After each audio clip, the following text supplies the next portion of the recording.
Harian kumbaar kan tatam na kejimbong pat khot ya keren ke executive committee jong ke KCDC ya ki khon ki hajar jong ke himalang rin ki bla ap haplau jong ke KCDC halor ke jingwan ya ki jong ki bandawa na ke KCDC ban pinhar shukino yu pa em nang tais em yom bat pin long pat da ka ke election banjit thamai us em jong ke hima ki khon ki hajar kelas dang ban jenrat ya ke giet jong ke KCDC ha ka ba kelas dang ban kernyom ya ke gen bat kala dan ke jing khangla ni ki bor pulit ki bla ap pahara khmat jong ke gen Hinray na kaliang kinawan ki tilas dang ban jinran da kabor. Kumta hadien kat tu kat ni minen na kaliang UCEM ula khot yakren bat na kaliang jong kinawan ki tilas sange ban nyom yakagien bat let yakren bat kibor ka council.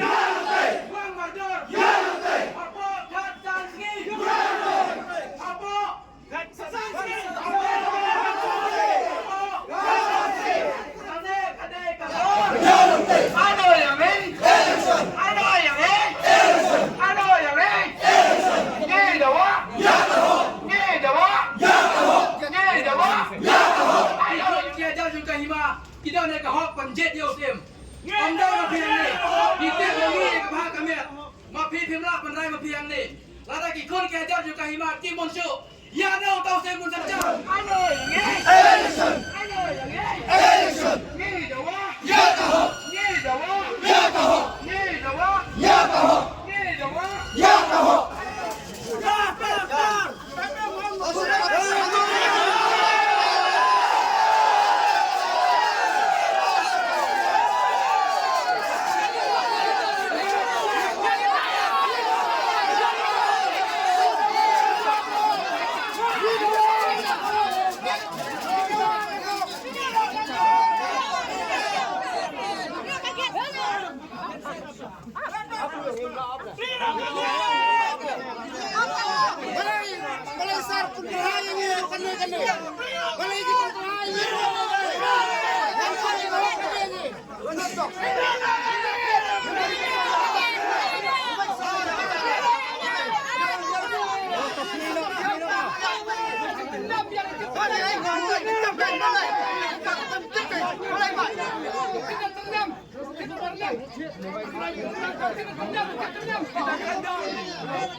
Ada usiam bagi yang kimlah ya kepada yang juga Malaysia kepada jumpa tak.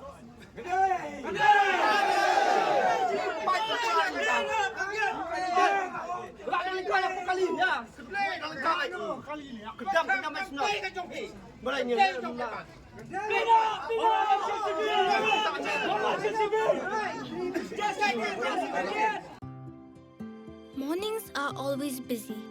Everything feels fast. I hear mom shouting and I'm trying not to be late. Outside, Shillong is already awake.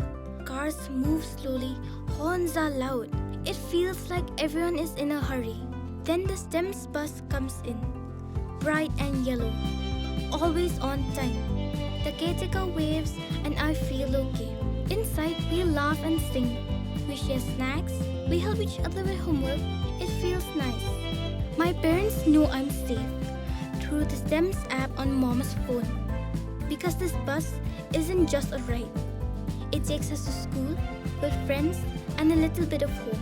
This is STEMS, our right, our future.